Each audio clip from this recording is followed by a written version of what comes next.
Abrir nosso coração para o nosso amigo Jesus. Querido amigo, querido irmão, muito obrigado por mais um dia de vida, por mais um dia de experiências.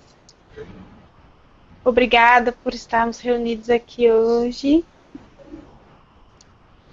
aprendendo sobre os teus ensinamentos. Que possamos, Senhor, permitir a influenciação positiva dos nossos amigos espirituais, para que possamos aprender mais, que possamos compartilhar nossas inspirações, para que esse grupo cresça.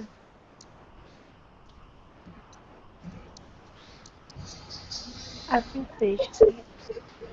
Assim seja.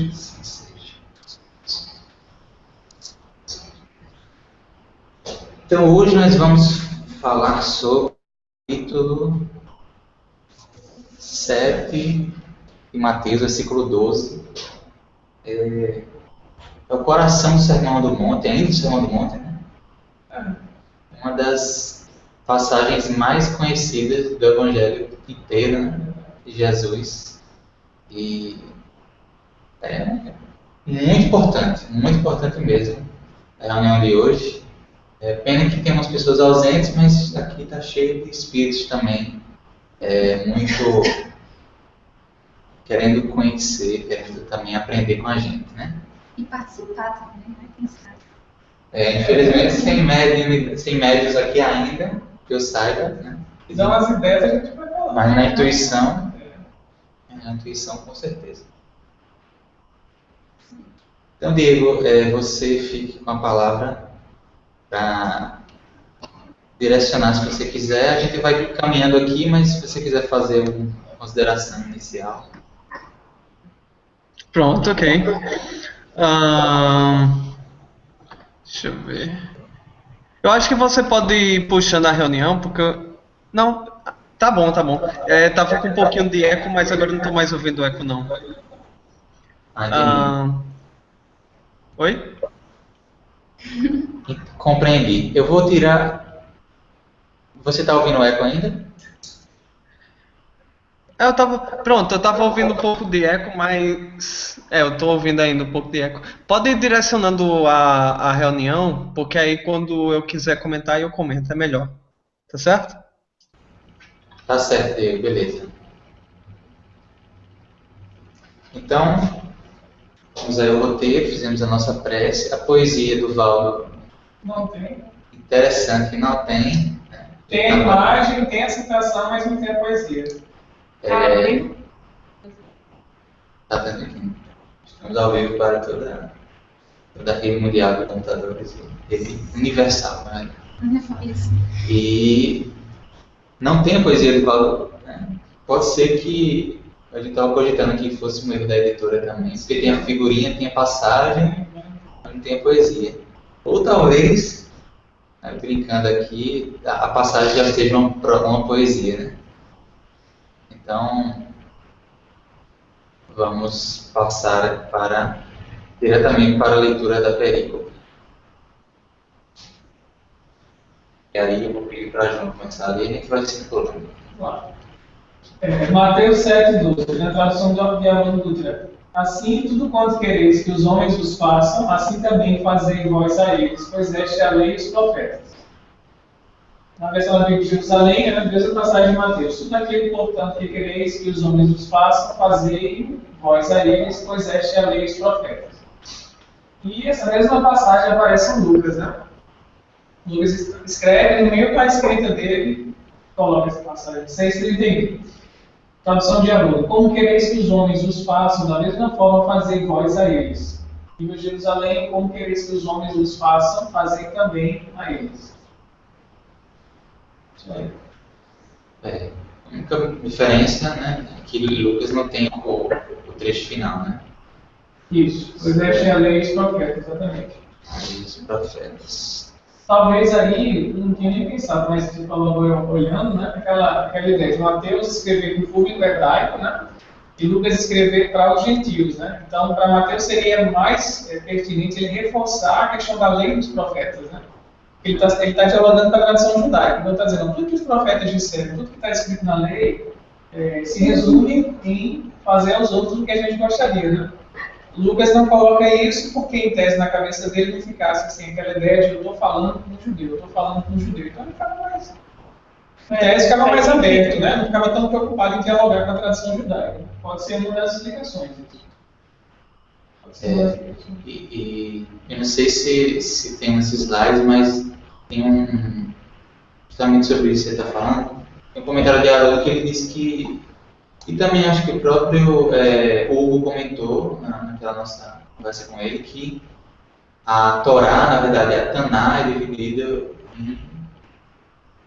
É a Taná que é dividida em. Taná é Torá, Levim e Ketuvim, que é a Torá, os profetas e os outros escritos. Taná é o Velho Testamento que a gente chama. Quer dizer, a lei é a Torá e os profetas. Isso, quer dizer, o Velho Testamento é dividido em a lei e os profetas. E outros escritos que tem. Em três, Haroldo realmente fala em três partes. Né? Mas 2 ou 3 partes. Diana pediu para enviar o convite. Ok, vou mandar o convite rapidamente para a Giana. Esqueci de mandar. Ela estava recentemente conosco aqui esse dia. Gente, Nayara Chegou tá só lá. Nayara. Nayara! Sobreviveu! Oi. Tá convalescente, tá deitada, não vai falar nada, não é? Tá só recebendo os fluidos aqui da gente. Pronto. Então, algum comentário, Diego, sobre até agora? Olha, só é uma passagem relativamente curta, né? Mas de fato ela é muito rica em termos de conteúdo, né? Sobretudo quando a gente pega o que foi escrito por Mateus, né? Que ele já vai ter um enfoque, como já foi dito, bem mais voltado para os judeus, né? Para o público judeu. E o estudo basicamente ele vai ser orientado já que a gente está tratando primeiramente de uma compreensão do contexto, né, uma compreensão dos estudos bíblicos, né, dos autores estudiosos da Bíblia, né, acadêmicos. Então, a maioria dos enfoques a gente percebeu que, na verdade, eram bem em perceber que lei e que profetas eram esses, né, de onde Jesus estava tirando a referência para essa passagem, né. E aí, na parte espiritual, é que a gente vai se aprofundar, né, nessa questão do assim, né, tudo quanto quereis que os homens vos façam, assim também fazer a eles, né, essa forma de agir recíproca. Isso aí. Ótimo, Diego. Giana também chegou aqui para participar com a gente. Então, vamos seguir nos slides. Então agora nós vamos ver o vídeo da Talmidim, intitulado Resumo. Vamos passar para vocês agora o link do vídeo para facilitar. Estou copiando aqui. Então, o link do vídeo está no bate-papo. Já podem começar a assistir. E aqui nós vamos começar também a ouvir, a assistir o vídeo.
Tem alguém assistindo o vídeo ainda?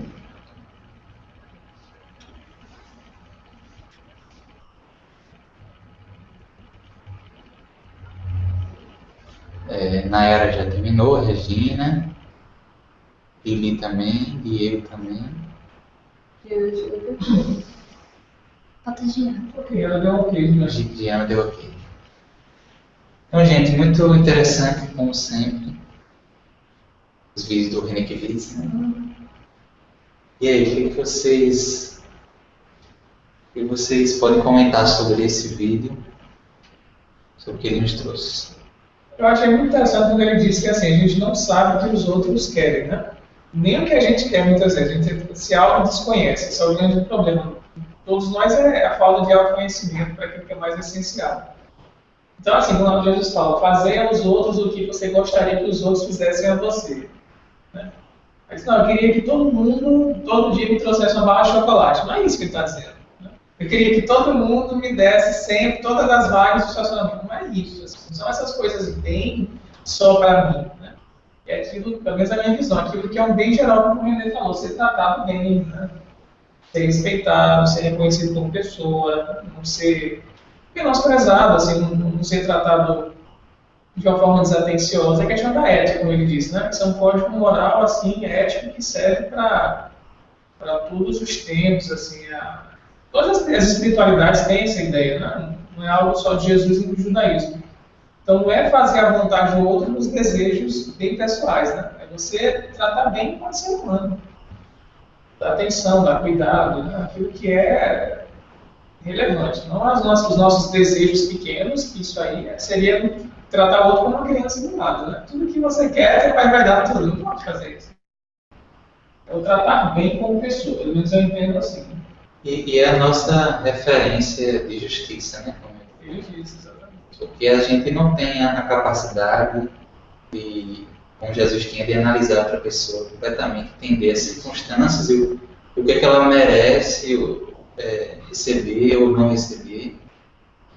O máximo que a gente pode fazer é o que a gente queria que fosse feito conosco. Né? Então essa é a nossa grande referência em qualquer momento. É o nosso grande critério que Jesus colocou. Facilita muito a nossa vida, né? Quando a gente começa a se permite, em alguns momentos, a pensar, a raciocinar dessa forma, você começa a ter a consciência mais tranquila, que você está fazendo certo. Porque imagina, a pessoa, nosso problema geral, a gente nem sabe o que a gente tem conflitos. Aí chega outro que já quer impor coisas.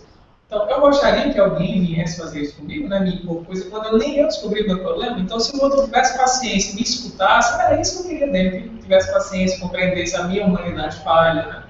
Já ajuda demais, evita muitos problemas. Quando chega uma pessoa que não pensa isso, vai querendo moldar o outro do jeito dela, assim, sem ter esse querer bem pelo outro, né? Complica demais a situação. É verdade. E isso representa um primeiro passo de ser, no mínimo, coerente consigo mesmo, né? Porque às vezes você não sabe se tratar consigo mesmo, né? A gente não sabe se amar, a grande verdade é essa, a gente não sabe se amar. Mas pelo menos se você aplica o mesmo critério que você aplica com você com os outros, está sendo ao menos coerente. Justo, né? Está agindo com a justiça. E é interessante que Jesus nos ensina ao mesmo tempo o amor e a justiça em um único ensinamento. Quando a gente vê que a primeira revelação foi a revelação da justiça, muitas vezes a gente esquece que também os primeiros mandamentos eram com relação ao amor, com relação a Deus, né? Muitos mandamentos com relação a Deus e com relação ao próximo. Mas a gente se esquece que também vai se revelando aos poucos o amor, né? E quando Jesus chegou, ele encarnou esse amor. O que era a ideia, né? Ele mostrou como é que fazia. Isso. A grande diferença de Jesus é essa. Buda falou disso, Sócrates falou, Cristo, mas ninguém viveu como Jesus, né? Esse querer bem ao outro, né? A grande diferença dele é ele exemplificou como se faz a lei. Inclusive, eu não sei quem é que fala que acho que é o próprio Chico, se não me engano. vou até pesquisar, porque colocar a palavra na boca do Chico, né? Legal, não. Mas que o amor sublime não é retratado nessa passagem especificamente. É uma passagem que nos traz uma mensagem amorosa. Mas ainda é completado no Evangelho com a outra passagem de Jesus que diz que nós amemos como Ele nos amou. Quer dizer, o exemplo de Jesus vivo, né? Que é mais do que a nossa referência que a gente tem. A minha referência pode ser falha, o que eu quero fazer comigo mesmo pode ser falha. Mas amar como Jesus amou é o nosso objetivo maior. Tem um comentário de Nayara e Giana vai comentar. Eu vou só ler o de Nayara e eu passo a palavra para a Giana. Nayara diz o seguinte: acho que respeito foi a palavra de ordem da mensagem dele. Porque mesmo sem saber o que o outro quer, o que eu quero, que a gente possa manter o respeito e a justiça antes de tudo. Mas para chegar a essa justiça, acho que tem que ter muito dessa busca que João está falando. Respeito, né? Não é aquele amor sublime, né? Isso. É esse amor de respeitar, de dar a dignidade que o outro merece. Você é um sujeito, você é filho de Deus, eu te respeito, eu te reverencio, né? De algo interreligioso, né? Isso. A sua humanidade. Uma palavra que eu gosto muito também é compreensão. A Giana, fica à vontade para comentar. Aqui. O que eu achei é quando ele faz o comentário com relação a Moisés, né?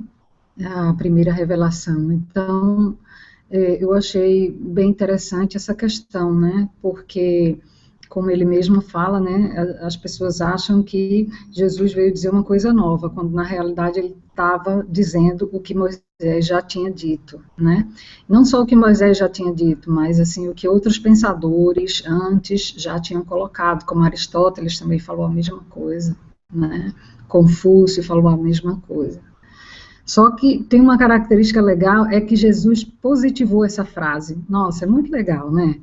Enquanto Moisés diz, não façam, né? Jesus falou, faça aquilo que você quer que os outros façam com você. Então, achei bem interessante René fazer esse comentário, né, com relação a fazer essa ponte com Moisés, porque é o que a gente vê em algumas citações do Antigo Testamento, quando a gente começa a dar uma lida nessa passagem, né, ele faz algumas referências, não só uma, mas algumas com relação a essa passagem, né, do Evangelho.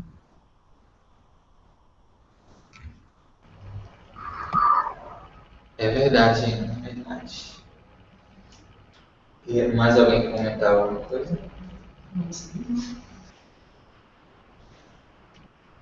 Diego, fica à vontade. Pronto. Eu ia comentar mais ou menos a mesma coisa que a Giana comentou no início, né? De fato, é bem interessante como o René, ele amarra bem, né? Porque todo o Sermão do Monte é, na verdade, uma revisão de uma série de ensinamentos que o próprio povo judeu já praticava, né? Só que ele, por exemplo, vai dizer aquele, né? Sabeis disso, mas em verdade vos digo, né? Ele está sempre revisando uma coisa que eles já sabiam, né? Eu achei isso muito interessante, né? E é interessante porque a gente também está chegando no final do Sermão do Monte. E, de certa forma, o comentário é quase como se fosse um resumão, né, de tudo que Jesus está ensinando. Não era uma coisa original, né? Na verdade, era um consenso. Ele está fazendo várias citações, como o Giana falou também. E outra coisa que eu achei interessante foi que ele falou, né? Essa é a regra de ouro do relacionamento com o próximo, né? Eu acho que a palavra, o termo-chave, né, dessa passagem é justamente o relacionamento, né? Estamos falando justamente do convívio do homem com o outro, né, no meio social, né? Das regras de relacionamento e como isso pode contribuir para que a gente tenha uma comunidade assim mais harmônica, né? E o último ponto que eu queria falar a respeito do vídeo é a oração dele, né? Porque ele pega e fala o seguinte: a minha oração é o que você, a minha oração é que você também faça essa oração, né? Então, ele sempre faz a oração para ele mesmo, dessa vez ele estava pedindo que os outros também fizessem a oração, né? Porque era aquilo que ele gostaria que fosse feito para ele também. Eu achei interessante isso.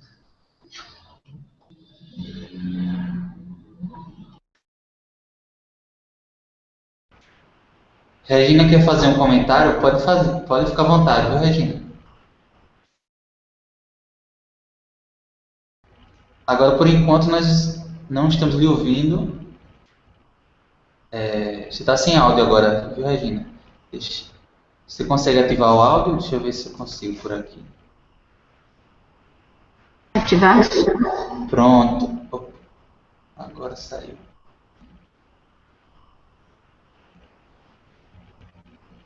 Pronto? Pronto, agora sim. Estamos lhe ouvindo.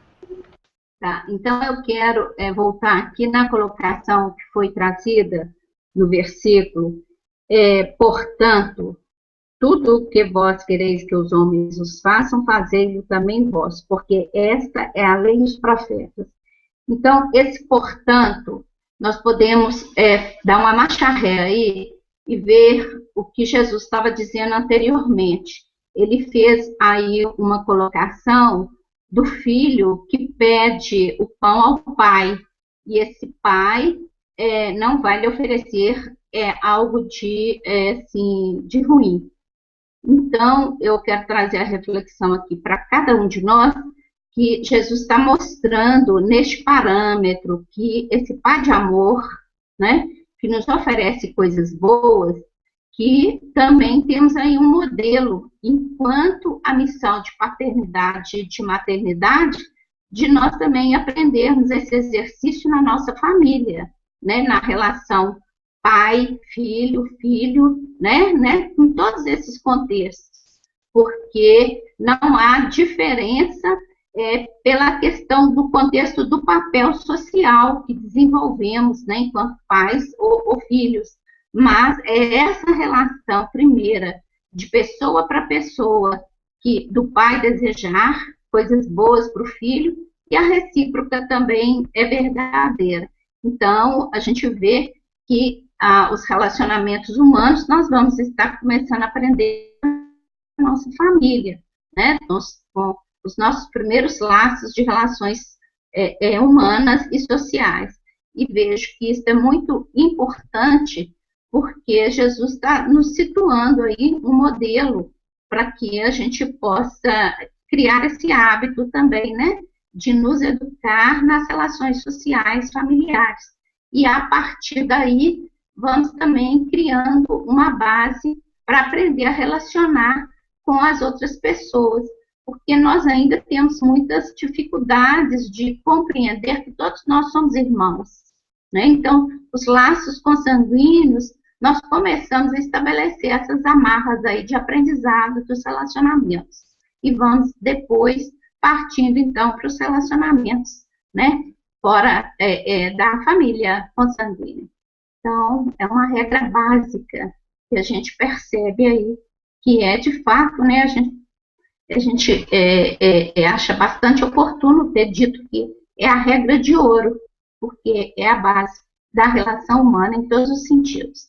Então, esse portanto faz muita diferença para a gente fazer ali o alinhavamento, né, do que está sendo dito aí no Sermão da Montanha, tá?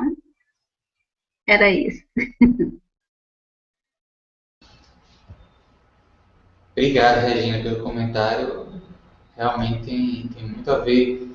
Você falou em família, eu lembrei, só fazendo parênteses, acho que foi a Diga que colocou um vídeo da posição da doutrina espírita em relação ao ensino religioso, né? E nesse vídeo a FEB se posicionou no sentido de que a escola não é o lugar que deveria haver um ensino religioso, sim a família.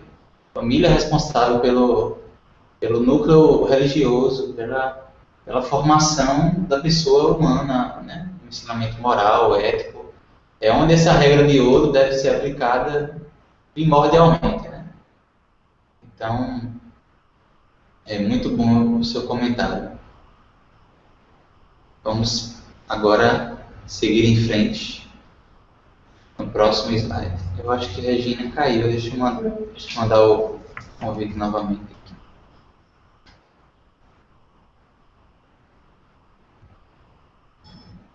Próximo slide.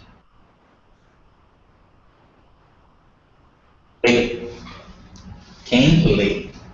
Eu leio. Quem lê? Lei. Força que opera uniformemente, determinando a sequência regular dos acontecimentos e que regula os atos da vontade. Regra de proceder formulada por uma autoridade competente e, quando preciso, posta em prática com o auxílio das leis penais. Esta é a principal significação que a Escritura dá à palavra lei. Muitas leis têm sua origem nas relações entre os membros da mesma sociedade, que pela sua continuação e estabilidade se convertem em lei. Começa no costume, na relação cultural, mesmo social. Um costume vai se construindo até se transformar numa lei, né? Não é de uma hora para outra que se escreve um código, né? Isso é importante a gente ter essa noção. E até por isso que em diferentes países, com diferentes leis, porque tem diferentes costumes, tem diferentes formas de enxergar o mundo, de se enxergar, de se relacionar. Então, a lei é, acima de tudo, algo que rege a nossa relação um com o outro. É muito importante. Por isso que tem tudo a ver com amor. Lei, justiça e amor. Porque é tudo que rege a minha relação com o outro. Interessante que aí a lei é regra de proceder formulada por uma autoridade competente. Né? Jesus é uma autoridade mais que competente para formular uma lei como essa. E quando preciso, posta em prática com auxílio de leis penais. Então, o ser humano está aprendendo, né, a praticar essa lei. Tem que ter a penalidade, né, justamente para quando ele se desviar, ser o recurso educativo, né, para que ele não saia tanto da observância da lei em si. Se a gente fosse consciente e educado, não precisaria, né, Código Penal, né, seguiria a lei básica. Assim. Infelizmente, a gente ainda é muito rebelde, então tem que ter as penalidades. Exatamente. A tendência é que aos poucos a gente... E a lei de amor é uma lei natural, né? É algo que está na natureza, que se a gente observar tudo, é regido por essa lei. Né? A lei da gravidade, se você observar todas as leis, tem o amor por isso. Nayara comentou isso seguinte, interessante o seu comentário lá nos slides, Diego. Ele tem um comentário dele aí. Que é interessante observar que, antes de mais nada, lei é algo que está intrinsecamente ligado às relações entre indivíduos que vivem em sociedade, como agente regulador destas relações. É justamente daí, né? Diego, doutor, interessante observar que, antes de mais nada, a lei é algo que está... Eu acabei de ler. Não, copiou e falou. Tá. Mais alguém quer comentar alguma coisa? Eu acho que a gente vai... eu tenho outras coisas para comentar, até porque essa é uma área que é o meu objeto de estudo, né? Mas eu vou deixar para falar depois. Tem mais coisas sobre hoje. Eu queria destacar a primeira frase, Pode, sim. que diz que a força é uma força que opera uniformemente, então ela não muda, é igual para todos, Isso, né? a gente tem o mesmo peso, né? A questão da equidade e tudo mais, né? Não tem essas preferências assim. É uniforme. É uniforme, né? Isso. Igual. Ela só existe, ela só é diferente diante de uma situação diferente, diante de uma exceção. Que aí é o complemento da igualdade ou da equidade. Mas justamente para poder equacionar aqui que está desbalanceado, né? Isso. O objetivo é manter tudo equilibrado. É como as balanças tem na justiça. Se uma está Com mais peso? com mais peso, não adianta eu aplicar o mesmo peso nas duas, elas vão ficar desreguladas. Uma tem que receber um peso maior. Isso a gente chama de isonomia, que é um complemento da igualdade. Você tratar, como a gente chama vulgarmente, tratar os desiguais desigualmente. Os iguais igualmente, os desiguais desigualmente. Porque em situações diferentes exigem medidas diferentes. Né? Por exemplo, a gente cita muito a situação dos deficientes, né? Portadores de necessidades especiais. Precisam de necessidades especiais, né? Precisam desse auxílio. Então, tem leis específicas para eles. E tem leis específicas para a mulher, para o idoso, para as crianças. Então, isso também é um complemento da lei. Ela é uniforme, mas isonômica. Então, vamos seguir, né? Vamos. Muita coisa interessante. Lei. Larissa. A lei subentende a existência de um governador divino ou humano. A palavra lei é tradução do hebraico Torá, instrução, do aramaico dat, que significa estabelecido, e do grego nomos, costumes, lei. É uma regra autorizada para governar o proceder dos homens, quer seja revelada dentro do homem ou fora dele. E Diego complementa dizendo aqui nos comentários: o dicionário Douglas trata em um parágrafo gigantesco sobre a origem etimológica da palavra Torá. No fim das contas, em meio a uma série de incertezas, a certeza que ele possui é de que a palavra está ligada à ideia de instrução. Por isso, trazemos a este respeito apenas o dicionário deles, que trata da etimologia hebraica, aramaica e grega. Exatamente. Vai ter um comentário do próprio Celestino sobre isso, né? Celestino já diz lá, no grego está nomos, que é lei, mas o hebraico é Torá. Torá não é lei, Torá é ensinamento. Então, assim, há um certo consenso entre os estudiosos do judaísmo que Torá não deveria ser visto por nós como lei, né? Uma espécie de código. Embora tenha lá os 10 mandamentos, né? Mas não é isso assim só. Você imaginar que a Torá se resume a preceitos assim, você vai fazer isso, você não pode fazer isso. Não é só isso, né? É mais do que isso, é um ensinamento que vem da espiritualidade. Não é só código, né? Lei como código. Então, às vezes a palavra lei realmente, para quem não conhece bem o judaísmo, tem muito significado que está na Torá. É um ensinamento, é uma instrução, e dentro disso tem códigos, né, de como você fazer as coisas certas para não ter sofrimentos depois ou penalidades, né? Não é só código, né? Tem muito mais coisa. Em Roma existia, no início, a lei das 12 tábuas. E aí sim era uma lei que regia apenas a sociedade, tinha artigos e regia aquela relação específica daquele povo, mas a Torá realmente não pode ser isso, né? É apenas um. Não pode. Diego, quer comentar? Uma coisa que eu achei interessante, observando o slide anterior, é que as leis elas podem surgir justamente por conta por uma questão de erro e acerto, né? As pessoas estão se relacionando aí, isso aqui deu certo, isso aqui não deu, né? Se matou, a pessoa ficou triste, então matar é errado, né? Então isso vai começando a se estabelecer como lei, né? De certa forma, né? A gente vai percebendo as coisas que vão fazendo com que a gente tenha uma convivência mais harmônica no meio social. E aí, com o tempo, elas se estabelecem como lei. É interessante que o aspecto da Torá é justamente o fato de essa lei, ela pode vir em aspecto como uma lei, né, uma questão que vai regular os costumes do povo, mas é interessante como a Torá ela vem justamente como um ensino, né? E aí quando o comentário fala, né, que essa lei ela pode vir de dentro do homem ou de fora dele, eu acredito que tenha sido meio nesse sentido, né? De dentro do homem seria a partir das próprias relações, a partir dos erros e acertos, as leis se estabelecem. A partir de fora, seria como se fosse um ensino externo, né?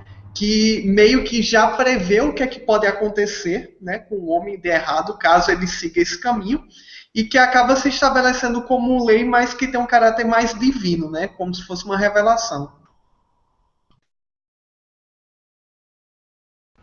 Muito bom.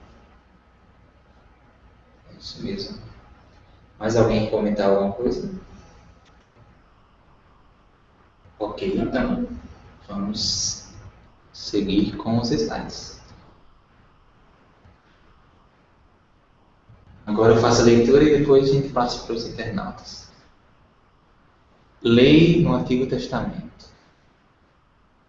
A Torá é dada por Deus, mas através de intermediários humanos, tais como Moisés, os sacerdotes, os profetas ou o servo do Senhor, em Isaías. Desde o princípio que o termo Torá era empregado para descrever instruções simples ou decisões tomadas em vistas de dilemas concretos. A tarefa de dar orientações foi confiada aos sacerdotes pelo Senhor, pelo que a decisão dos sacerdotes tinha o apoio da autoridade divina. A tradição oral eventualmente reuniu essas decisões isoladas, formando pequenas listas de instruções, as quais eram transmitidas pelos sacerdotes, que eram não somente os reveladores das decisões divinas, mas também as transmitiam às gerações seguintes. Inicialmente possuía características de mensagem em forma rítmica e poéticas, com o propósito de memorização. Olha só. Então é que eu acho que até essa construção dessa passagem também, assim tudo quanto quereis que os homens os façam, assim também vós, vou fazer voz a eles. Acho que esse assim repetido, Haroldo colocou, não foi fortuitamente, não. Deve ser alguma questão idiomática ou rítmica, ou um gênero, né? Aliás, não é nem gênero literário, é uma figura de linguagem mesmo, que tem até um nomezinho, a repetição de uma palavra no início de cada frase. Eu vou ler o comentário de Diego. Aqui vemos como, desde o Antigo Testamento, a Torá já se apresentava como essa reguladora das relações sociais, assumindo, de certa forma, o caráter de uma lei. É possível perceber que lições divinas e códigos de conduta moral meio que se misturavam e acabavam se tornando uma coisa só, sendo transmitidas juntas através da tradição oral. A oralidade, já sabemos, tem um caráter mais acessível à apresentação geral da população, à apreensão geral da população. Exatamente. Muito bom. Muito bom. E é interessante nesse início, intrigante, que me fez pensar, a Torá é dada por Deus através dos humanos, através do homem, né? Não simplesmente Deus desce em pessoa, então joga a lei assim para todo mundo. Ele usa como intermediário o homem. O homem é o grande instrumento de ação divina, né? E aí ele cita Moisés, sacerdotes, profetas, ou o servo do Senhor. E servo do Senhor seria isso? Não sei. É o que está lá em Isaías 42, né? Até coloquei, não é isso, estava vendo aqueles que foram no WhatsApp, aquela tem pérolas do... Né? Sim. Então ele tem já quase 30 vídeos, é interessante, são 4 minutos, 5 minutos, sabe o que é o Messias, né? De 15 dias Jesus é Messias, infelizmente não está na hora como entender, mas eu prometo, se eu lembrar, quando eu for fazer vídeo, eu vou dar uma olhada para se a Haroldo fala de alguma coisa, para a gente trazer também a Haroldo, né? Aí eu estava vendo hoje o Messias, é justamente isso. Então, Isaías escreve nessa passagem aí, escrevendo o justo, né, que sofre por causa da lei de Deus, né, compreendido e tal. E identifica-se numa tradição cristã como sendo Jesus. Com essa descrição do servo sofredor de Isaías, como sendo o Messias, no caso de Jesus. Então, seria a grande figura, né, que traria a lei, a maior dela, né? Inclusive, só relembrando que no livro dos Espíritos também há essa ideia de Jesus como representante da lei, né? Então é que o capítulo que Jesus é colocado como modelo guia se chama Lei Natural. Lei Natural. É o primeiro capítulo que fala sobre as leis morais. Então, é muito interessante como o Espiritismo está aliado toda essa tradição judaico-cristã, não tem nada de diferente. Quer dizer, é uma continuação, né? Algum comentário a mais sobre isso? Eu achei interessante quando ele diz lá que o termo Torá, né, era empregado desde o início para questões concretas, né, dilemas do dia a dia. Então tinha um problema, né? A gente vai comer o quê? Qual é a dieta correta? Não pode comer porco, né? Depois que se não pode comer porco, aí virou uma instrução. Então é lei isso, né? Eles tinham um problema de alimentação e discutiram, Moisés teve uma intuição. Então eram coisas bem concretas como é o mundo judaico, né? Não cai do céu, como você disse, a tábua da lei voando, todo mundo aí tratado. É através dos homens e dos seus problemas, né? Para resolver os nossos problemas do dia a dia. E aí, depois que chegasse a um consenso, que a lei, a instrução para como você se alimentar, a instrução para como você ter filhos, a instrução para como você se casar, né? A instrução para... E aí? Tudo no mesmo canto, né? Mesmo lugar. Não tinha como a gente tem Código Civil Penal, Estatuto da Criança. Está tudo misturado. Eu não sei se vocês sabem dizer, mas quando o Hugo veio, ele disse que existiam só os 10 mandamentos. Aí, quando eles inventaram de adorar o bezerro de ouro, aí aumentou o número de leis, né, para 600 e poucos preceitos. 613. E 613 foi os sacerdotes? Foi quem que elaborou? Foi dessas instruções do dia a dia? Assim, porque quando a gente pega o livro de Moisés, você vê lá, né, Gênesis, aí vê lá, Números, já está dizendo as coisas. Não diz assim, e os anciãos se reuniram e disseram que não podia comer mais carne de porco. Algumas passagens que eu já li, não tem história por trás, né? Já diz lá, e o Senhor disse, não coma, entendeu? Já vai dizendo que não tem os bastidores de como aquilo chegou. Se foi uma intuição de Moisés, né? Se foi um conselho de anciãos, não diz a história, não. Não diz. Já está lá para fazer. Mas como foi que chegaram a isso? Não tem Alguns livros são atribuídos a Moisés, mas Moisés ele não vivia isolado da cultura que ele vivenciava, os sacerdotes também faziam parte. Quer dizer, é uma construção na comunidade. Né? Comunidade. Ok, vamos. E aí, pessoal da internet? Opa,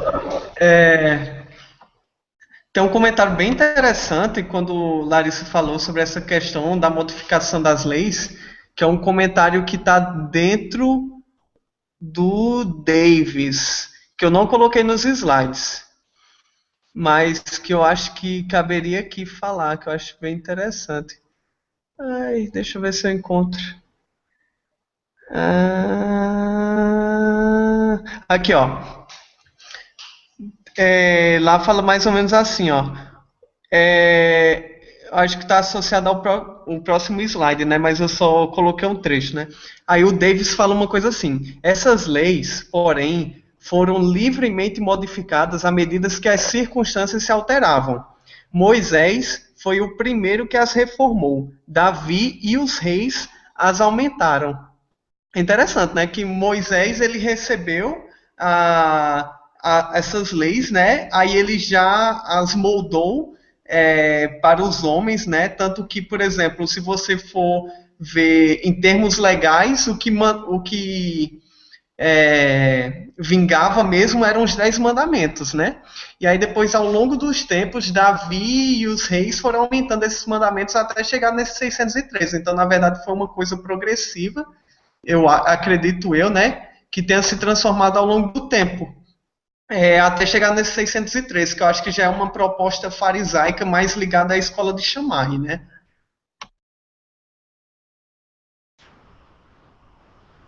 Muito bom, interessante. Pede para alguém da internet agora. Sim. Eu vou pedir na hora que está aqui, vou pedir para o próprio então esse nosso slide. Tá. Vamos lá. Lei, Novo Testamento. Frequentemente, o termo tem um sentido canônico, denotando a totalidade ou uma parte dos escritos do Antigo Testamento. Na expressão a lei e os profetas, temos de compreender que lei significa a totalidade do Antigo Testamento, que não inclui os profetas.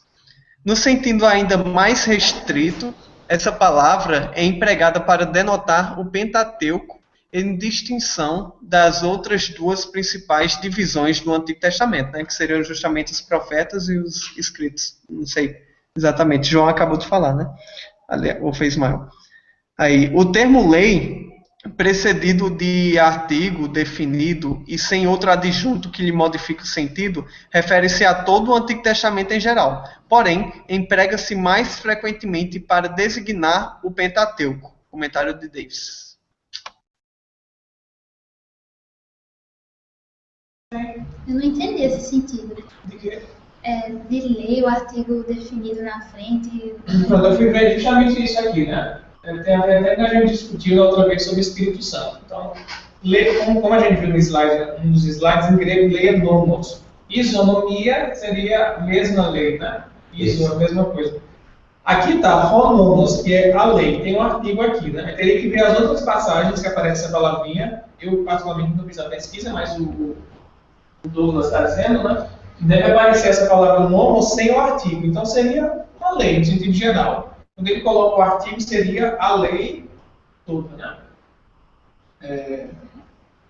A todo o Antigo Testamento. Quando aparece o honomos, ele está falando de todo o Antigo Testamento. Quando aparece sem o artigo, já tem um outro significado. Aqui está honomos, então seria a lei toda. Em tese. Principalmente o Pentateuco. Que é o Pentateuco, que é o que a gente chama de Torá, que são cinco livros de Moisés. Então, o Antigo Testamento ele é formado pelo Pentateuco, Que é a Torá, mais os profetas, mais outros escritos, histórias dos reis, aí tem Esther, vários livros, Macabeus, livros da história do povo mesmo. Mas a Torá, que são 5 livros de Moisés, é o que contém as instruções principais, né? Está tudo lá em Moisés, são os primeiros livros. Quer dizer, pelo que eu entendi aqui, ele está diferenciando na expressão a lei e os profetas, de que a palavra lei aí nesse sentido não é a lei em geral, mas a divisão do Antigo Testamento que se diferencia dos profetas. Que são no livro de Moisés, a Torá. Isso. Jesus fala, a Torá, esse que a gente vai dizer, né? A Torá e os profetas se resumem nisso. Aí Celestino vai em cima, porque Jesus não, 5 livros de Moisés, né? E os profetas estão resumidos ali. Segundo o que o Douglas vai estar dizendo aí. Na visão do Douglas é isso. Então, Douglas é isso. Aqui a gente tem, só fazendo uma correlação, não sei se vai dar muito certo, mas nós temos, de certa forma, uma diferença entre lei e norma, por exemplo. Lei é algo muito mais forte do que norma. Norma a gente pode colocar aí as resoluções de algum órgão considerado uma norma, mas não é considerado uma lei. E acima, não é que esteja acima das leis, mas é uma lei que está acima das outras, é a lei da Constituição. Então, de certa forma, a gente tem a lei no sentido completo aí, como todo o Antigo Testamento, mas há uma parte que também chama-se lei ou Torá, que é mais importante. É mais fundamental, é mais difícil de mudar, né? Porque a Constituição, você mudar, né? Até onde eu sei, aquela coisa pétrea está lá fundada, é o alicerce, e você muda muito dificilmente, ou não muda, não sei. Mas no caso do judaísmo, o que eles mais tinham de precioso e imutável é Moisés mesmo. Você pode, não, mas Isaías falou isso, Ezequiel, eles interpretam. Mas Moisés não, Moisés é o máximo. Ficou complicado? Não, assim, o que você falou em relação ao direito, eu acho que deu uma boa analogia aí, né? Daquilo que é lei mais importante, fundamental, daquilo que é norma, pode ser modificado, tem um peso menor. A Torá de Moisés realmente é o mais fundamental, é o alicerce mesmo. Deixa eu passar a palavra para o Diego. Tem um comentário aqui do Diego. O que ele vai comentar agora? Verbal. Pronto. Eu posso comentar aqui, eu aproveito e já leio o meu comentário, né? Então, quando ele não está falando de qualquer lei, né? Quando ele fala a lei, né? Era quase como se fosse uma expressão que o pessoal já entendia que você estava se referindo à Torá, né? Mais especificamente ao Pentateuco, né? Então, toda essa discussão que a gente teve sobre lei, né, era para chegar a esse ponto, né, entender que a Torá, entender que o Pentateuco, né, era um desses aspectos, era justamente o aspecto de ser algo que regulava as relações sociais, que é justamente sobre o que trata essa passagem, né? Mas especificamente Jesus queria dizer, ó, lá no Pentateuco, lá na Torá, em tudo que regula a vida social de vocês, esse ensinamento já estava presente. E é isso que resume praticamente todo o Sermão da Montanha, né? Aí o comentário que eu escrevi foi mais ou menos assim, né? O comentário Douglas a respeito da compreensão do que venha a ser lei no Novo Testamento encerra bem essa linha de raciocínio, né? Que primeiramente ele fala sobre lei no Antigo Testamento, né? O que era, e depois ele vem trazer para o Novo Testamento, ou seja, no contexto de Jesus. Quando você fala a lei, né, eles na verdade estavam se referindo ao Pentateuco, né, ao Antigo Testamento todo, né. Aí dentro da expressão utilizada por Jesus, o termo lei estaria associada de forma mais restrita ao Pentateuco. Mas quando Jesus fala e os profetas, né, ou seja, a lei e os profetas, entendemos que este ensino estaria presente em todo o conjunto das antigas escrituras, não apenas no legado deixado por Moisés. Dentro dessa compreensão, a expressão a lei e os profetas parece ganhar uma força ainda maior. Foi o que eu deixei escrito lá. Porque, por mais que Moisés seja a base, né, o que é mais fundamental, os profetas também eram figuras assim, respeitadíssimas. Ele está dizendo, tanto Moisés quanto todas aquelas grandes figuras que vieram depois de Moisés se resumem nisso que eu estou dizendo, né? Pouca coisa não. E chegou foi Carol agora. Porque os outros livros eram livros históricos, entendeu? Contando. O rei casou com quem não tinha tanto ensino moral. Jesus foi em cima daquilo que era ensino de prática moral, de vida deles. Os relatos, né, dos reis. É mais questão histórica, assim. Não tem tanto peso nesse sentido de ensino moral. Agora faz sentido. Eu não entendia por que veio os profetas. Agora faz sentido. Vamos então continuar aqui. Tá bom, muito bom. Material. Profetas. Quem está na sequência aí é Eles. Lembrei da Marco. Será que ele está com áudio? Ele está. Acho que sim. Estão me ouvindo? Sim. Vamos lá. Profetas. O vocábulo hebraico, Nabi, profeta, significa pessoa que anuncia tomada em sentido genérico. Os primeiros profetas e os últimos profetas, conforme a classificação do cânon hebraico, vem a ser, em primeiro lugar, os autores dos livros de Josué, Juízes, os 2 de Samuel, os 2 dos Reis e dos livros restritamente proféticos, a começar com Isaías. Os autores destes livros eram profetas anônimos, no caso dos primeiros profetas, porém com o nome de seus autores, quando se trata de livros restritamente proféticos. A razão disto está em que a profecia exigia autenticidade.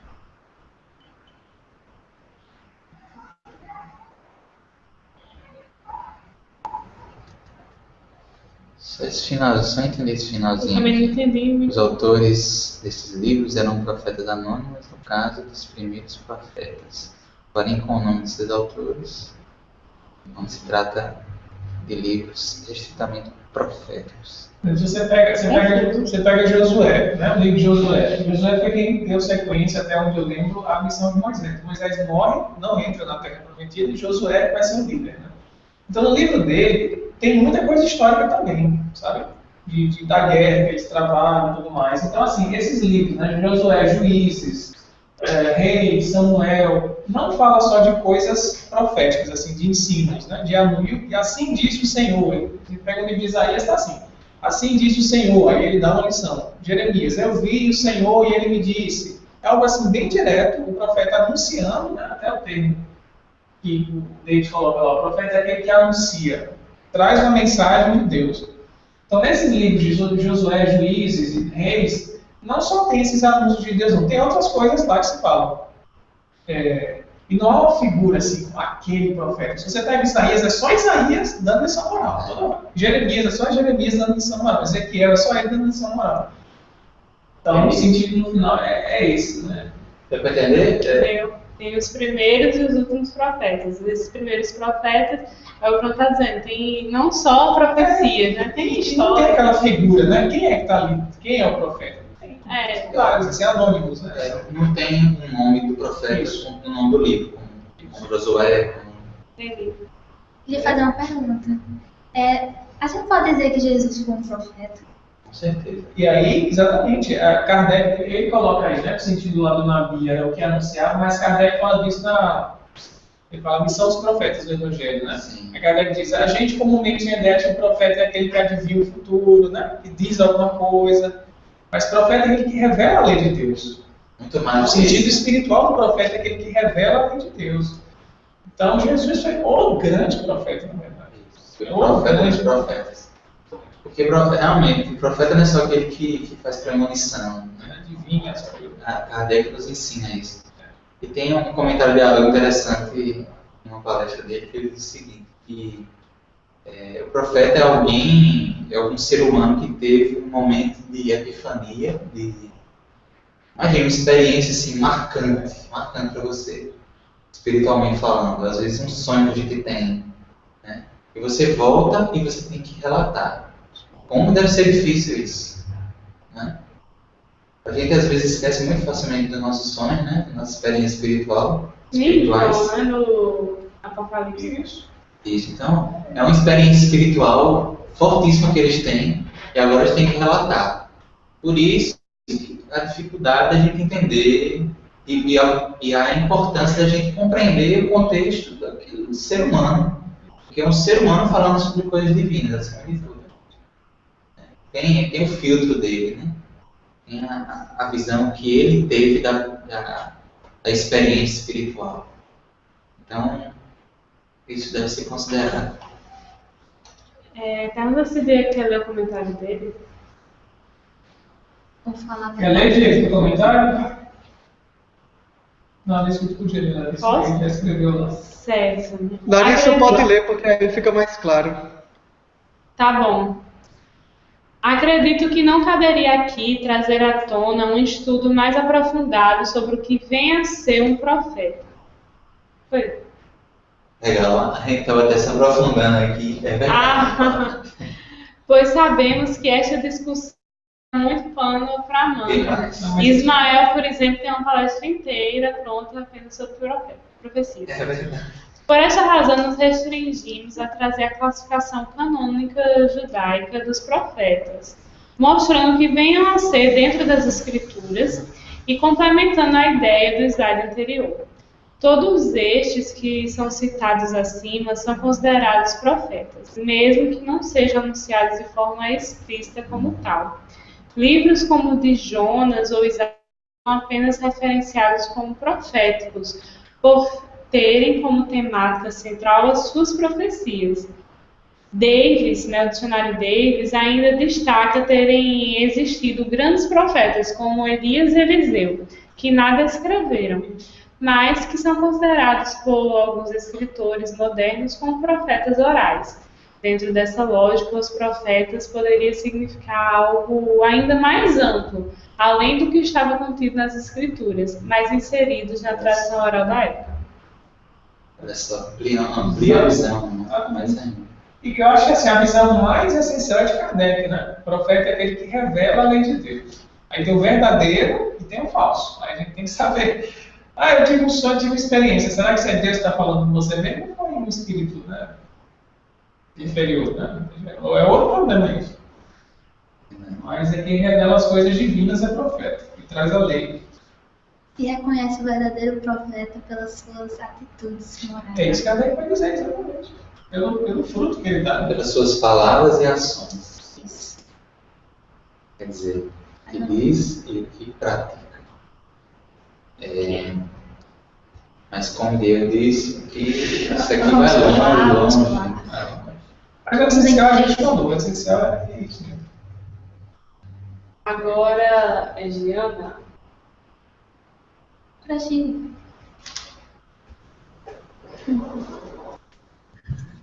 Leia os profetas.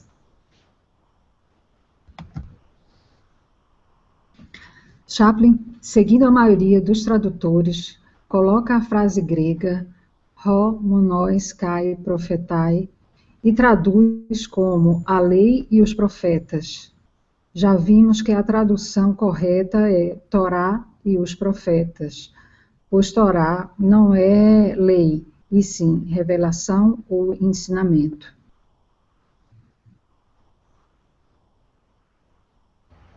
Aquilo que a gente já tem comentado, né? De como a lei, na nossa visão, restringe o significado que Jesus estava comentando nessa passagem, né?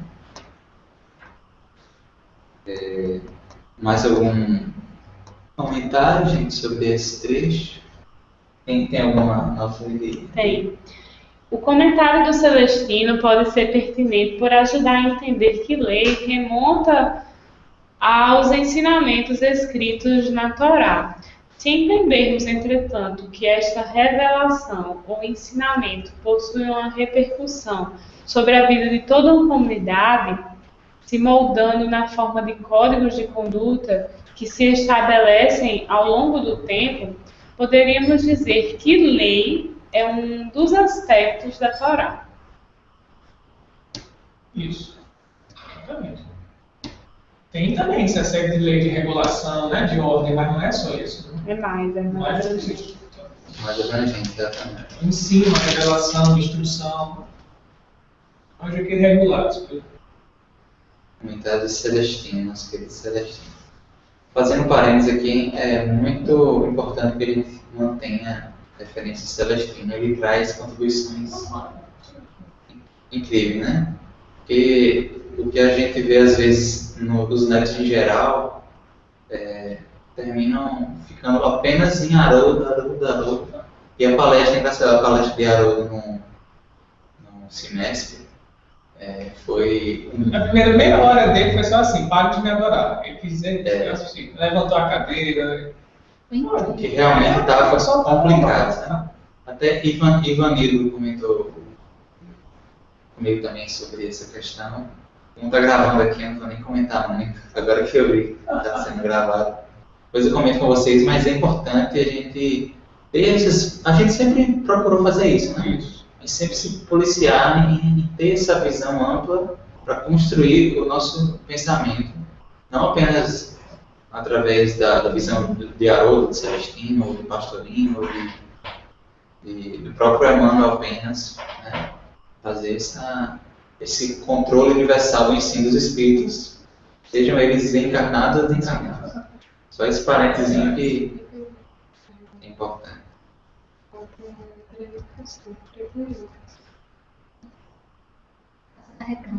Mas dá. Eu posso botar aqui. Vou botar também de...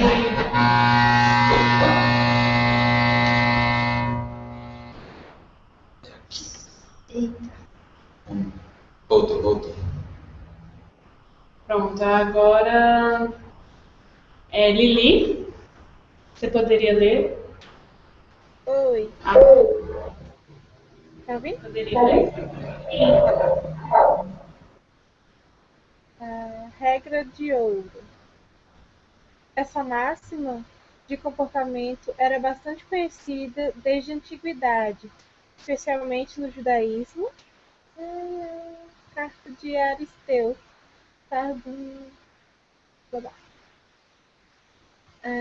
Mas sob forma negativa, insistindo que não devemos fazer a outrem aquilo que não queremos que nos façam.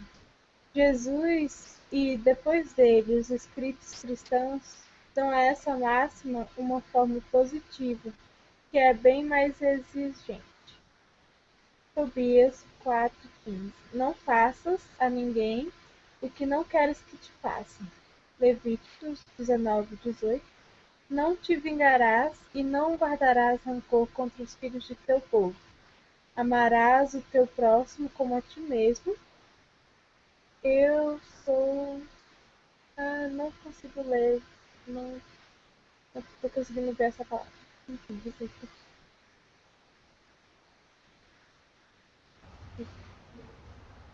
Eu sou Yahvé. Na verdade, essa palavra eu não vi, não tem um... Haroldo até comenta que não está certo. Ele fala Adonai, né? Adonai pode ser falado agora. Yahvé, a gente não sabe se é Yahvé ou se é outra pronúncia. A gente perguntou a Hugo, né? São as 4 letrinhas lá que a gente não sabe. Ele disse, não, o rabino, quando está fazendo a celebração, sussurra. Ele sabe qual é o som, mas não sussurra, essa é uma coisa bem... Para nós, grupos, nós não sabemos como é a pronúncia. Aí, para não ter complicação, bota Adonai, que é o Senhor, né? Outras coisas. O que é Adonai? É a ver com o Senhor. Senhor, meu Senhor. Poderoso, Certo. Tá sonando aí, ó. Tá.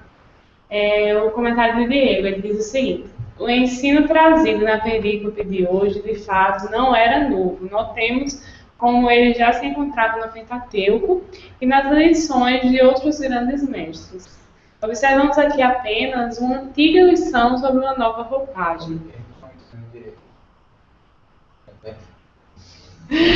O ensino trazido na perícope de hoje, de fato, não era novo.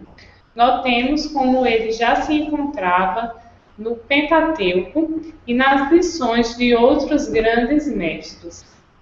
Observamos aqui apenas uma antiga lição sobre uma nova roupagem, onde ao invés de se restringir por um não faça, recomenda-se um fazei.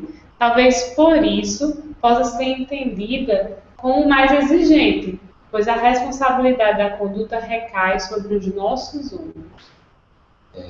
A Giana, acho que a Giana tem comentado sobre isso, né? E ela, inclusive, pediu para comentar também agora. Fique à vontade, Giana. Essa regra de ouro, né? O Hillel, ele faz um comentário, né? Que na realidade Hillel foi o maior dos rabinos, né? Do século I. E ele fala que essa regra de ouro, ela é a Torá. A Torá, ela pode ser resumida nisso. E que tudo mais na Torá é interpretação. Daí a gente vê a importância realmente. E aí eu me lembrei que Jesus resumiu, né, os ensinamentos dele, que foi mais ou menos a mesma coisa, né? Fez o resumo também dos 10 mandamentos. A gente poderia fazer um parâmetro em cima disso aí, né? Então, volta a essa questão, né, de que esses ensinamentos, eles vêm sempre em ciclos, em repetições, para que a gente possa compreender a mensagem, né? Quer dizer, a gente estava falando sobre profetas, né? Quantos profetas, né, Jesus enviou, né, para a gente, antes dele e até depois dele, para que a mensagem seja entendida por todos, né? Então, essa regra de ouro eu achei bem interessante quando eu li isso no Chaplin, que até acho que a Elísio, né, que colocou anteriormente, ele coloca isso aí e dá para a gente fazer essa reflexão, né? Hillel, esse Hillel mesmo do Brasil Coração. Grande Hillel, né? Você vê o ministro das Relações Sociais, né? Não é por acaso, né? Olha só como a gente vai notando aí os pedaços, tá? Como o Giana disse, né? Bem alinhado ao pensamento de Jesus mesmo. E ele também, né, a gente lembra outra passagem que ele foi citada, aquela da mulher adúltera, né? A carta do divórcio. Então tem a escola de Shammai e de Hillel. Salvo engano, Hillel era daqueles como Jesus, né? Que olhava mais para a mulher. Salvo engano, se não estou enganado. Então, assim, ele é uma figura que realmente tinha um lado de sentimento já desenvolvido, né? Não era só um mestre pelas ideias, não. Já era alguém compassivo e tudo mais. Tiana, você quer falar mais alguma coisa? Não, só quando ele, século I, eu fico imaginando que é o século I dos judeus, não é isso? Não, é na época de Jesus. Diego até está dizendo aí que ele era pai de Gamaliel. Então, Tá. É por ali, é por ali. Verdade. Não tem nada. Tudo fera. Gamaliel e Tudo Léo. antigo, né? E essas passagens demonstram a evolução também da sociedade, né?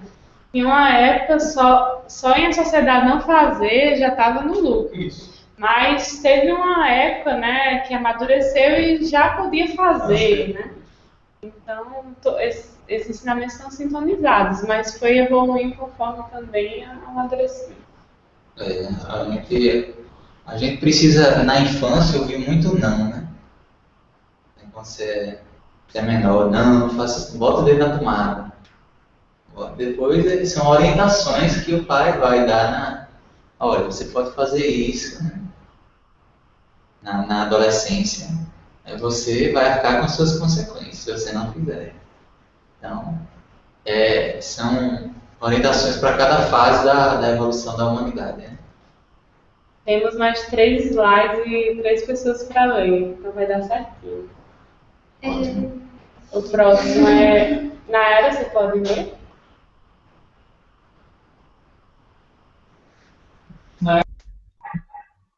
Oi. Tá dando para escutar? Alô? Tá. Que não se devesse... Gente, peraí, que agora eu compliquei tudo. Que não se devesse uma pessoa fazer a outras aquilo que não desejava que fosse feito a ela era um ensinamento corrente.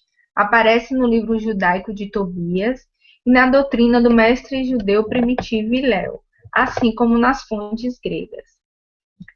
Esse é o comentário de Kimmer.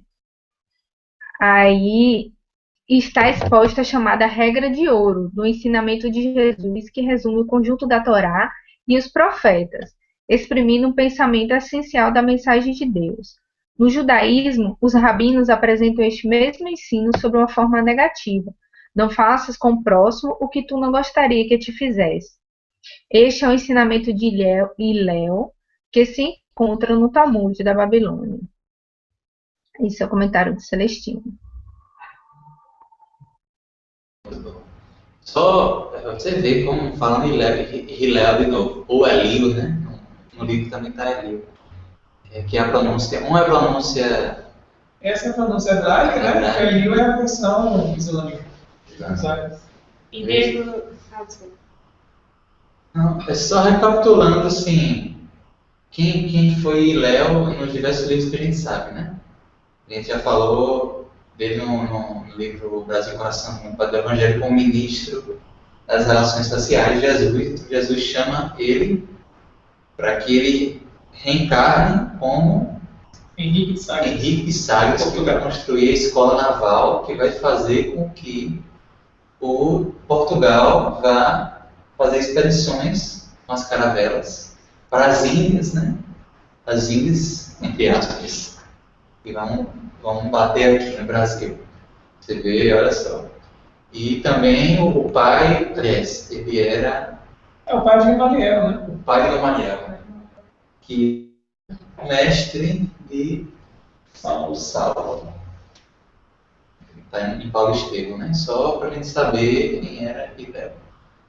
Diego diz, trazendo esses 2 trechos apenas para mostrar como os comentaristas geralmente possuem a mesma linha de raciocínio a respeito da passagem.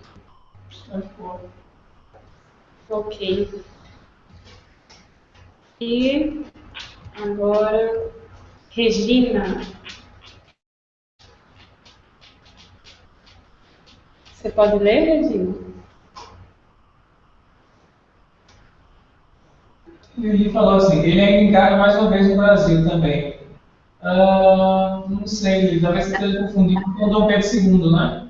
Que foi o soldado romano Longinos que espetou Jesus. Talvez seja isso, tá? Enfim, eu nunca vi referência a ele encarnar no Brasil, não. Lá no Brasil, Coração do Mundo fala do Dom Pedro II, que foi o romano, né? O Longínquo. Talvez seja isso, mas enfim. Bem, Regina, você está... Está ouvindo? Pronto, agora estamos ouvindo. Tá. Antes do muda. Então, Mateus 7,12. A regra de ouro pode ser encontrada em escritos judaicos e até no livro apócrifo de Tobias, século 3 a.C. O que você odeia, não faça a ninguém. Tobias 4,15. Ditos similares são atribuídos a Isócrates, Aristóteles e Confúcio. O rabino Iliel o expressou na geração anterior a, esse nome eu não sei pronunciar, uma famosa passagem do Talmud comparando Hillel com seu conterrâneo. Samai conta a história. Um pagão foi até Samai e disse: faça de mim um prosélito, mas com a condição de que você me ensine toda a Torá enquanto fico sobre um pé. Samai o expulsou com uma vara de medição que tinha em sua mão. Quando ele foi até Hillel, este lhe disse: o que é ruim para você, não faça a seu próximo. Isso é toda a Torá. O resto é comentário. Vá e aprenda. Sabá 31a. A regra de ouro parafraseia Levítico 19:18. Muito bom. Pronto? Obrigado, Regina. Obrigada, Regina. Ela mencionou a palavra Yeshua, diz ela que a palavra se pronuncia Yeshua, que é salvação. Yeshua. É o nome de Jesus, o nome de Jesus que significa salvação. Yeshua. Jesus. Então Maria chamava Yeshua, vem cá, chamava assim. Pois é, Diego, realmente você pegou essa passagem que eu tinha ouvido muito falar, mas nunca tinha lido assim. Interessante, e Léo dando uma lição maravilhosa, até engraçado, que a gente quase bateu palma aqui no final. Vai e aprenda, né? Eu não entendi. Vai e aprenda. Tudo o resto é comentário, né? Não entendi de Shammai, não. Shammai era porque na época existia uma discussão, existiam duas escolas entre a opinião judaica. A escola de Shammai, que era mais radical, e a escola de Hillel. A gente vai ver muitas vezes. Isso é costume que, inclusive, o Hugo falou muito disso. Como eu acho que eles tendem um pouco mais a linha do Hillel. Pelo que eu vi, eles são mais, assim, como é que eu vou dizer, mais mansos, né? Em relação a alguns costumes muito radicais. Não são tão radicais assim. Entendeu? Quando a gente fala Quando a gente falou daquela questão da mulher, da carta de divórcio, né? Então é porque eu não estou lembrado quem, mas salvo engano, Shammai, era que dizia: pode dar carta e mandar a mulher embora. Entende a questão da separação, né? Então, mas o Hillel já era mais compassivo, mas Jesus segue essa corrente mais Hillel. Não, só mande ela embora se ela adulterar, mas por queimar a torrada, você não precisa mandar ela embora. Porque o Shammai, se queimar a torrada, pode ir embora, não gosto mais de você. A gente ri, mas é assim. Se ela não soubesse cozinhar, ele teria o direito de escrever uma cartinha dizendo: você não é uma esposa boa, então você vai embora. E o Hillel não, peraí, você vai jogar a mulher assim por causa de uma torrada, né? É bem mais compreensivo e amoroso em relação à figura da mulher. Aí quem conta histórias, muitas histórias de Hillel, para quem quiser, depois eu vou passar para Diego, só esse parente. Procura no YouTube o Rabino Moré Ventura. Inclusive, Rabino Moré Ventura. Tem um canal dele no YouTube. E que o Hugo até me explicou que Moré é professor. Ele é tanto rabino como professor. Né? E ele fala muitas histórias sobre Léo, histórias engraçadíssimas. Vale a pena ver esse canal. Léo era uma pessoa muito paciente. Muito paciente mesmo. Histórias sobre paciência, sobre mansidão. E Léo era o cara. Vou passar agora a palavra para Diego. Pronto, eu vou falar aqui um pouco do comentário que eu deixei, né? Aí eu falei que, de fato, essa história aí é a pérola do estudo, né? É o trecho que todo mundo tanto falava, né? De Léo e Léo, Léo. Onde é que de acho tá esse texto de Léo, né? E aí quando a gente abriu lá no comentário bíblico judaico, tava lá o trechozinho, né? Bem bonitinho, né? E aí acho que valeu a pena ter trazido aqui para o estudo, né? E que inclusive eu já tinha ouvido o Haroldo falar sobre esse trecho do Talmud, né? Eu me lembro de quando ele fala, né? Ó, isso é Torá, o resto é comentário, né? Vai e aprenda, né? E aí o texto, ele fala justamente sobre essa pessoa que era um pagão, ele queria se tornar um prosélito, ele queria se converter ao judaísmo, né? E ele fala, ó, vai primeiro para o Shammai, né? Que ele era mais duro, né? E Shammai, ó, é o seguinte, eu vou me tornar judeu se você conseguir me ensinar a Torá enquanto eu fico sobre um pé. Ou seja, né? Me ensine a Torá de uma forma rápida e sintética. Aí o Shammai vai logo e vai expulsar o cara com uma vara, né? Enquanto isso, o Hillel, né, que era muito mais sábio, né, ele vai, pega e parafraseia Levítico, né? O que é ruim para você, não faça o seu próximo. Isso é Torá. O resto é comentário, vai e aprenda, né? Então, o poder de síntese, né, a sensibilidade do Hillel, a gente vê como ela é de fato assim muito grande, né? E aí eu só deixei outros comentários aí, mas o João já falou sobre isso, né? Que o Shammai de fato é o que vai inspirar, né, a linha de pensamento farisaica, né, dos 613 mandamentos. Ele era mais duro, enquanto o Hillel era aquele cara mais sensível, né? Que ele já acreditava na vinda de um Messias sofredor, servo do mundo, né? Então, é isso aí, esse é meu comentário. Muito bom, Diego, muito bom. Show de bola. E agora, O último slide Carol. agora, vamos terminar com Carol. Tá me ouvindo? sim, Estamos. Em primeiro lugar, desculpa o atraso, mas eu achei melhor pegar o finalzinho do que perder tudo, né? Depois eu vejo lá no YouTube, né? O começo da discussão. Tranquilo, Carol, sem problemas. E boa Ok, noite. vamos lá. Boa noite, Gabi. Vou ler aqui. Deixa eu abrir o slide, porque aí não está aparecendo tudo. Cadê? Alguns apologistas do judaísmo veem superioridade na forma negativa de Léo da regra de ouro, não faça aos outros, em relação à forma positiva de Yeshua, faça aos outros. O problema é que os outros podem não ter a mesma reação que a sua. Assim é deselegante e possivelmente injusto tratá-los como você trata a si mesmo. Mas alguém poderia seguir pelo outro caminho. O objetivo é tratar as pessoas como elas querem ser tratadas. Isso é mais bem estabelecido como um comando positivo. Logicamente, não existe diferença substantiva entre as formas, e o espírito da regra de ouro pode emergir de ambas. De igual modo, seu espírito pode ser extinto por argumentos entediantes e tendenciosos.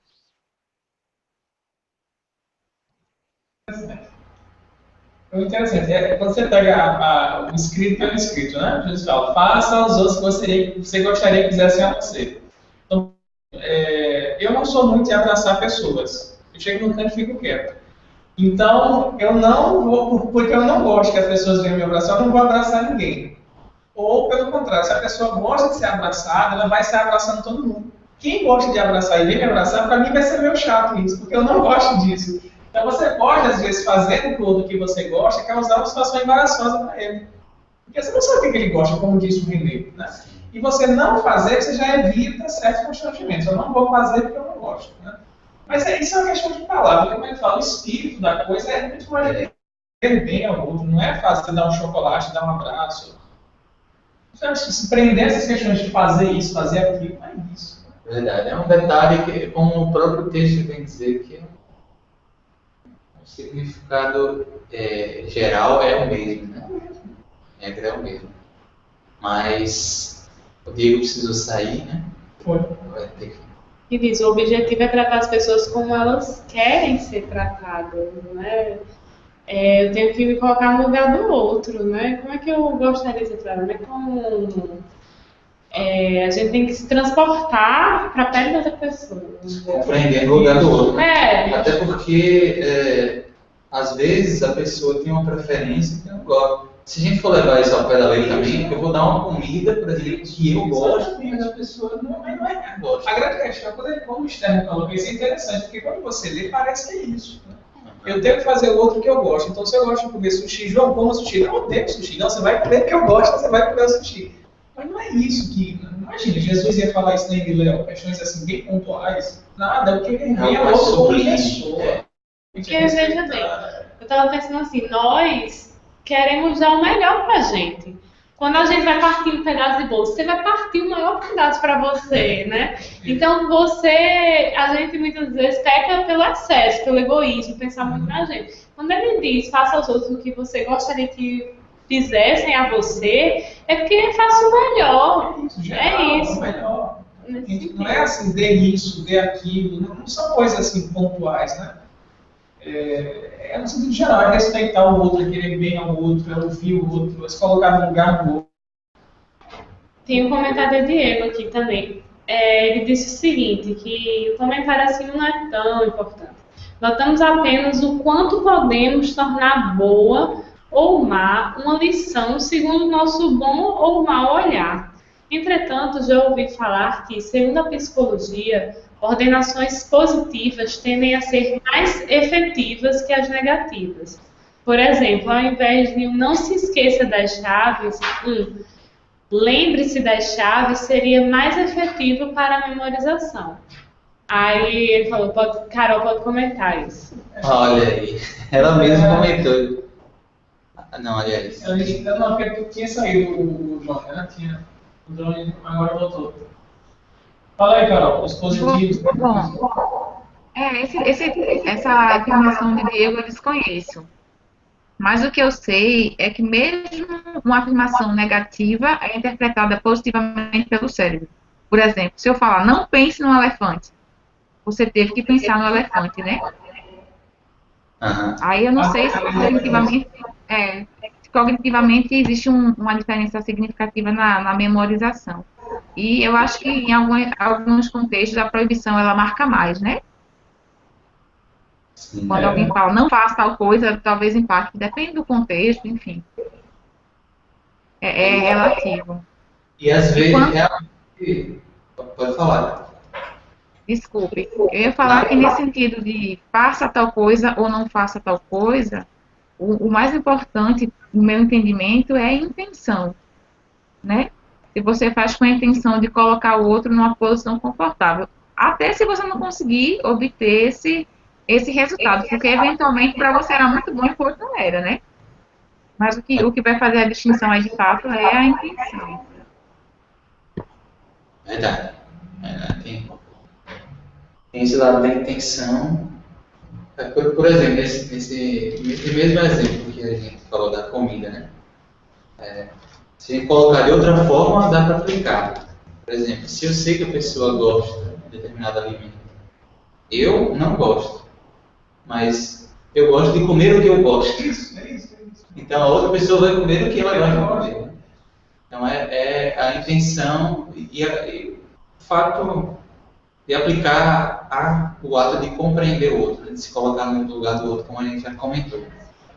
E essa questão do não e do faça, realmente às vezes você dizer um não faça, você está mais incentivando do que, por exemplo, falar não faça para uma criança, às vezes você está incentivando, né? É isso que eu acho que esse Diego quis dizer. Deve ter escutado em algum lugar, algum psicólogo dizendo que isso é da psicologia, que não, talvez, em termos educacionais, não seja tão proveitoso quanto dizer o que deve ser feito. Né? Porque eu acho que, por exemplo, na campanha do aborto, ao invés de dizer que você é contra o aborto, eu sou a favor da vida, né? Na verdade, trazer frases que tragam uma positividade, não dizer, né? Uma recomendação, uma postura, não só uma proibição, né? Ele colocou: alguns pedagogos instruem que, em certa fase da infância, dizer as frases positivas para as crianças, porque é mais fácil de ser entendida. Por exemplo, não pula o muro, menino. É pior que para ele. É melhor dizer a ele, ao menino, fica parado, do que dizer, não pule o muro. Ele entenderia mais fácil o fique parado, não pulando para ele ficar parado. Entendi. Isso. Pois é. É interessante. Eu acho válido isso aí. Eu acho que Um recurso pedagógico aí, né? Tem que dar uma pesquisada para ver como é que funciona. Quem faz experimentos com crianças também. Bem, mas eu acho que é isso, né? Agora, próxima semana, entraremos nos comentários espirituais, as reflexões mais profundas, né? Sobre o ensinamento moral, que a gente já obviamente comentou sobre isso hoje, não dá para separar uma coisa da outra tanto assim. Mas aí a gente vai ver os comentários espirituais semana que vem, partindo de Kardec e os demais, que com certeza deve ter muita referência sobre essa passagem. O Diego teve que sair, mas eu quero agradecer a ele e a Elis pelo material. Ficou ótimo o material, a gente discutiu muito aqui, foi muito interessante a discussão. A nossa conversa aqui hoje, que vai chegando ao fim, né? Que nós vamos fazer, já passamos uns 10 minutinhos, vamos fazer agora a nossa prece final, encerrar a atividade de hoje. Olha que legal. Hoje tem mais pessoas pela internet, assim, pelo Hangout do que aqui. Hoje o Hangout bombou mesmo. Tanto que ficou no limite mesmo. Ficaram 10 pessoas nesse momento. Que é o limite do Hangout. Inclusive nada. Sim, não pedir nada. Nayara, você pode fazer a nossa prece? Acho que é um sim.